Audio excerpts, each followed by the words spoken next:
al ingeniero Sebastián Rivadeneira. Con él vamos a estar hablando acerca del tema que nos ha preocupado en los últimos meses en el país, las soluciones, las alternativas para remediar la crisis del sector energético. El ministro de Energía, Antonio Goncalves, mencionaba que pese a todo logrado, pese a que han traído la barcaza sin contrato firmado, lo más probable es que venga otro estiaje y nuevamente estemos hablando de apagones. Arranquemos por eso de allí, porque esto afecta directamente al sector productivo. Le agradecemos al ingeniero Sebastián Rivadeneira por estar con nosotros a esta hora de la mañana. Carlos Murrieta le saluda. ¿Eso de allí, que vengan apagones este mismo año, es inevitable o qué acciones puntuales debería tomar el gobierno para evitar aquello en vista de que eso significa afectación al sector productivo ecuatoriano? Bienvenido. Muy buenos días con toda la maravillosa radioaudiencia de Radio América. Y bueno, el diagnóstico ha sido hecho. El sector eléctrico ecuatoriano viene a ser un paciente oncológico, el cual está grave, y la barcaza no ha sido otra cosa que una inyección de morfina, patadas de ahogado, como ya se ha indicado en otros medios, y ahora recién están tomando conciencia las autoridades. La instalación de otro tipo de generación en tierra, motores, en algunas subestaciones del sector de las provincias de Santa Elena, Guayas y otras provincias de la costa, lamentablemente no es a tiempo. No es a tiempo porque el gobierno, cuando estuvo en campaña, cuando se postuló, ya estaban los apagones. Entonces el gobierno ya era muy consciente de lo que venía. Entonces, al designar a una ministra que no tenía la afinidad para ejercer el cargo, no tomaron las cosas en serio. Luego ha habido un ministro encargado y este ministro tampoco tiene la afinidad profesional para el cargo. Sin embargo, sí hay varias opciones que se pudieron haber tomado y que, a mi modo de entender, todavía están a tiempo. La barcaza nuclear, la barcaza de energía atómica, que existen algunas en el mundo, es una opción de energía firme, de energía mucho más barata que la energía producida por motores de combustión interna, y que puede abastecer de energía ante el grave déficit que aproximadamente son de alrededor de unos 1000 megavatios según el SENACE.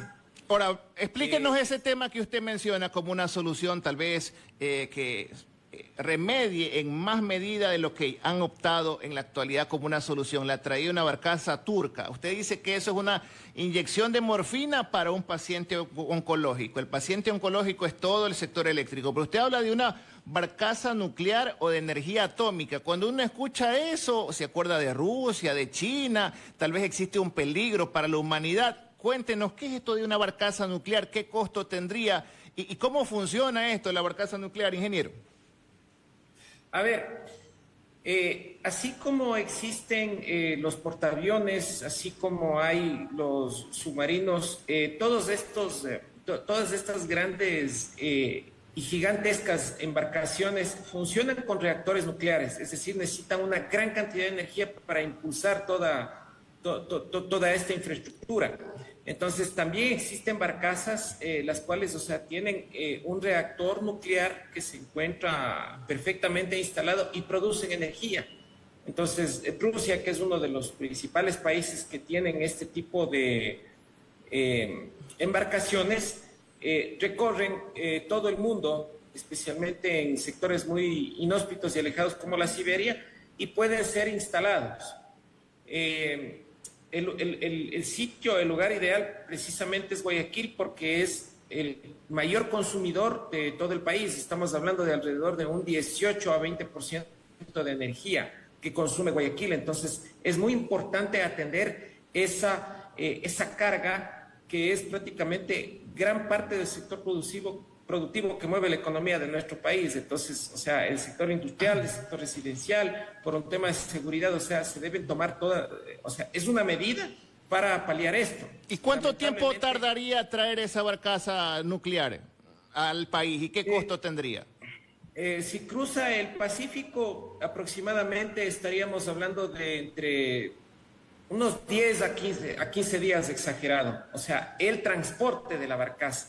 Y ahí en cuanto a costos, lo que sí se puede establecer es que aproximadamente estaría a 7 centavos el kilovatio hora de producción de energía eléctrica, mientras que esta otra barcaza, que es una barcaza cara, está alrededor de los 19 centavos, sumado a otros costos indirectos que todavía no han mencionado los actores políticos que han dado opiniones. ¿Y por qué no han tomado en consideración esta alternativa, esta propuesta que usted hace mención en este espacio? Porque primera vez que nosotros escuchamos que un experto en el sector eléctrico involucrado en estos temas energéticos hace referencia a este tema. A ver, mi estimado Carlos, una de las razones por las que no ha mencionado es porque no conoce. Lamentablemente el gobierno no tiene el personal técnico que domine estos temas. Y son temas energéticos, no es electricidad. La electricidad es una forma de energía. Entonces, los temas energéticos es utilizar fuentes mucho más baratas como la energía nuclear, las centrales a carbón y la energía nuclear en tierra que permiten, o sea, obtener un costo de producción más barato. Imagínese usted, y a los radioescuchas, nos cuesta 19 centavos del kilovatio hora, pero la distribuidora lo vende a 9. Entonces, eso no quiere decir que deben subir la tarifa de energía eléctrica. Primero deben de garantizar una estabilidad permanente del sistema de energía eléctrica, que no haya cortes. Y luego que sean con fuentes mucho más baratas, porque la generación que están poniendo en tierra con motores son mucho más caras. Entonces, la solución son fuentes baratas para que dejen de quebrar al país. Usted nos dice entonces, como una de las alternativas para remediar el problema del sector energético, no eléctrico, sería la traída de una barcaza nuclear que se la podría instalar acá en Guayaquil porque esta ciudad consume mucha energía, mucha electricidad. Además, sí nos gustaría recoger sus criterios porque revisamos su hoja de vida y nos topamos de que su especialidad son las centrales hidroeléctricas y termoeléctricas en el país. Y se ha hablado mucho en torno a riesgo de lo que podría suceder con la central hidroeléctrica Coca-Codo-Sinclair. En algún momento nos decían que la erosión del río Coca podría incluso arrasar con dicha central hidroeléctrica. ¿Esto es así? ¿De qué forma se podría impedir que exista esa afectación al bolsillo de los ecuatorianos? Porque esa obra nos costó a todos los ecuatorianos, así los políticos les guste poner membretes a las obras que ellos impulsan. ¿Hay forma de evitar ese desastre de Coca-Codo-Sinclair? A ver, el fenómeno de la erosión regresiva lamentablemente es inevitable. O sea, entre 3 a 5 años llegará esta erosión hasta la captación y lamentablemente la infraestructura de la captación podría colapsar, lo que significaría 1.500 megavatios menos, es decir, la tercera parte de la potencia que necesita el país. 1.500 megavatios de los 4.500 megavatios que tenemos en demanda pico a las 7 de la noche. Esto es algo extremadamente grave porque la central Coca-Codo-Sinclair aproximadamente tiene un ahorro de unos 719 millones de dólares al año de producir energía hidráulica y no quemar combustibles fósiles, que es lo que nos están poniendo ahorita las autoridades. O sea, entendamos que Coca-Codo-Sinclair es extremadamente importante y cueste lo que cueste, se debe salvar esa central. Claro que existen soluciones, porque los ingenieros no podemos culpar a los gobiernos anteriores ni al actual, sino más bien brindar soluciones. Y la solución es construcción de obras civiles para retardar la erosión. Igual la erosión se lo va a llevar, pero en lugar de que sea de 3 a 5 años, se puede retardar al menos de 8 a 10 años.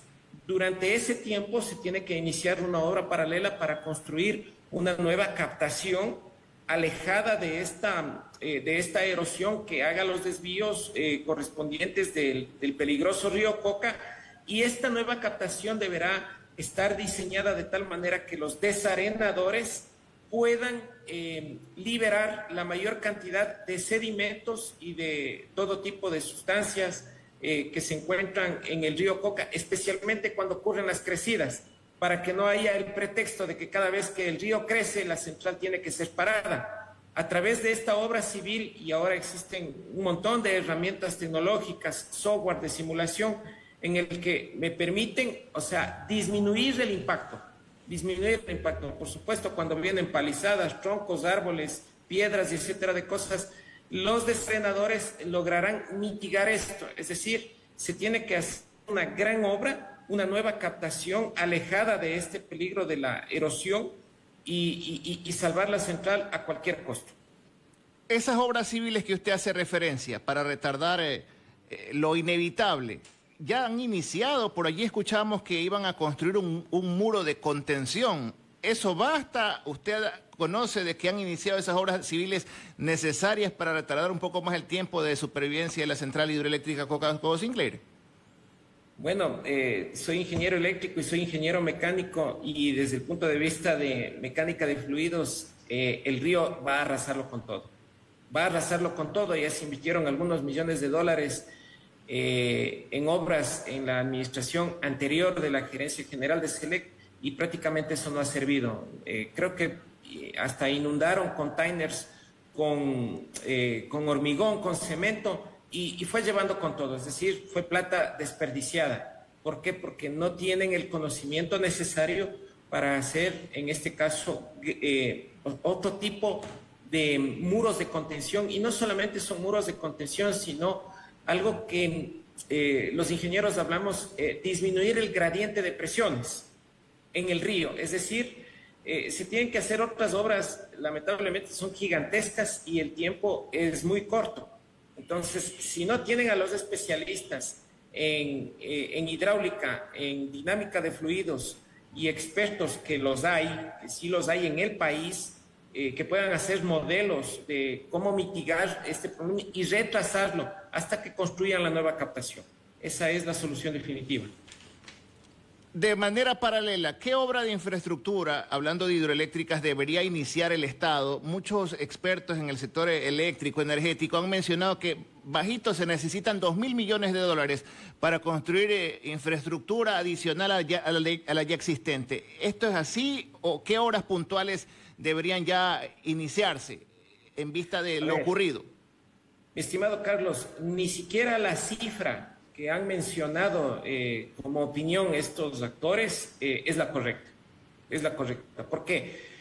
Porque si el país está consumiendo, o mejor dicho, tiene una demanda de crecimiento anual de 450 megavatios, eso significa que si ahora tenemos 4.500, en el año 2025 vamos a tener 5.000 megavatios de demanda. Es decir, que cada gobierno al año tiene que iniciar la ejecución o inaugurar una central de 500 megavatios. Esta central de 500 megavatios aproximadamente cuesta $1.000 millones, $2 millones el megavatio instalado, $2 millones el megavatio instalado en una central hidráulica. Pero la central hidráulica solamente puede funcionar a un 70% del factor de planta. Es decir, por ejemplo, si se instala la central Cardenillo de 600 megavatios en la última parte del complejo hidroeléctrico Paute, esos 600 megavatios solamente van a tener agua durante los meses de lluvias, es decir, mayo, junio, julio y exagerando agosto. Por ahí la reserva de Mazar, de la presa de Mazar, le dará un mes más de reservas de energía, pero los meses de octubre, noviembre, diciembre y también enero, no hay lluvias, no hay agua en ninguna de las dos cordilleras. Entonces, paralelamente tienen que hacer una central termoeléctrica, sí,